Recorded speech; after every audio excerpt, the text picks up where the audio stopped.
Good morning friends, कैसे हैं आप लोग। Today we are talking about the fear. Sometime हमें लगता है कि फियर जो है हमारा सबसे बड़ा एनिमी है, पर रियलिटी ये नहीं है। फियर जो है वो सबसे हमारा बड़ा एनिमी नहीं है, वो हमारा सबसे बड़ा गाइड है कि लाइफ बहुत इम्पोर्टेंट है। वो हमें गाइड है। एक्चुअल में प्रॉब्लम तब होती है जब हम जिस चीज़ के लिए फियर बना हुआ है उस चीज़ की बजाय हम उसे दूसरी चीज़ों में यूज़ करते हैं। फियर बना है कि आपको कोई फिजिकली हार्म करना चाहता है, उस टाइम फियर एक्टिवेट होता है। और आपका जो बॉडी का जो कवर है, कवर करने के लिए फियर एक्टिवेट होता है। परंतु आप क्या करते हो, फियर का यूज़ करते हो इमेजिनेशन में, ऐसी चीज़ जो होने वाली ही नहीं है, जो प्रैक्टिकली नहीं है, या तो जो पास्ट में है, हुआ है कुछ ऐसा, उसके लिए आप फियर का यूज़ करते हैं।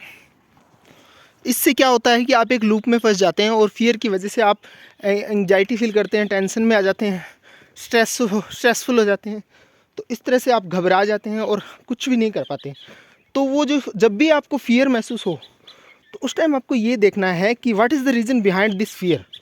अगर ऐसी चीज़ की आपको इस फियर से अभी नुकसान हो रहा है प्रेजेंट में, तो आपको लगना चाहिए कि वो फियर जायज़ है। अगर आपको लगता है कि अभी उसका कोई नुकसान नहीं है प्रेजेंट में, ये या तो पास्ट की वजह से मैं फियर में फंसा हुआ हूँ, या फ्यूचर की वजह से, या एक ऐसी चीज़ की वजह से, या एक ऐसी इमेजिनेशन की वजह से मैं फियर के अंदर फंसा हूँ, फिर उस टाइम आपको फियर से एक क्वेश्चन करना है कि क्या इस फियर की वजह से मुझे प्रेजेंट में 8% कोई नुकसान हो रहा है। नहीं, तो फिर हम फालतू के फियर में फंसे हुए हैं। तो इस फियर को अगर हम रजिस्ट करते हैं, मतलब अवरोध करते हैं, तो ये चीज़ और बड़ी होती जाती है, इसको और एनर्जी मिलती है। जब भी हम सोचते हैं कि किसी चीज़ के बारे में हमें नहीं सोचना है, तो वो चीज़ और ज़्यादा बड़ी होती जाती है। सपोज़ कोई बॉल है, उसको हम पानी में डुबो रहे हैं, वॉलीबॉल सपोज़, तो वो वापस उसी फोर्स के साथ वापस ऊपर आती है, क्योंकि हम जितना रजिस्ट करेंगे फियर बढ़ता चला जाएगा। हमें फियर को रजिस्ट नहीं करना है, वो एक एनिमी नहीं है, वो एक फ्रेंड है।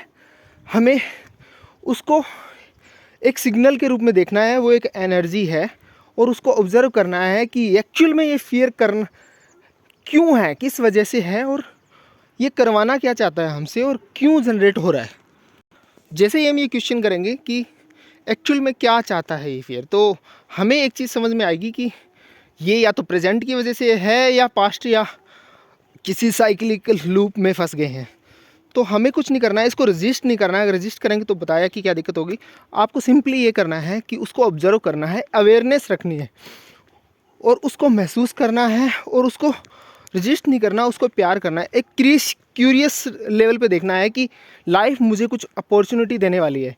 और फियर जो है वो इसलिए जनरेट हो रहा है ताकि उसके अंदर कुछ मुझे अलग करने को मिलेगा, या कुछ मैं मेरे कंफर्ट जोन से बाहर आ रहा हूँ, तो कुछ इंटरेस्टिंग या क्यूरियस मुझे एक मैसेज दे रही है लाइफ। तो हमें फियर को उस नज़रिए से देखना पड़ेगा, और उसको प्यार से अपने बगल में बिठा के बगल में बिठा के उसके साथ बात करनी पड़ेगी। तब जाके हमें रियल में एक फियर का मतलब समझ में आएगा, और उसका हम सोल्यूशन निकाल पाएंगे। और इससे क्या है कि एक तरह से फियर एक तरह से अपॉर्चुनिटी होती है, क्योंकि जब भी इंसान अपनी कंफर्ट जोन से बाहर निकलता है तो उसको फियर फील होता है। तो इस प्रकार से क्या होता है कि फियर को हम कॉन्कर कर सकते हैं, उसको रजिस्ट नहीं कर सकते हैं। वो एक पार्ट ऑफ वो मैकेनिज्म ऐसे ही बना है कि अपनी बॉडी की सुरक्षा के लिए बना हुआ है, बट हम क्या करते हैं, उसको इमेजिनेशन और अदर स्टोरीज़ में उसका यूज़ करते हैं, जो कि बहुत ख़तरनाक है। कुछ लोग बोलते हैं कि करेज से हम फियर को डिनाई कर सकते हैं। एक्चुअल में इंसान करेज इज जस्ट एक्शन होता है।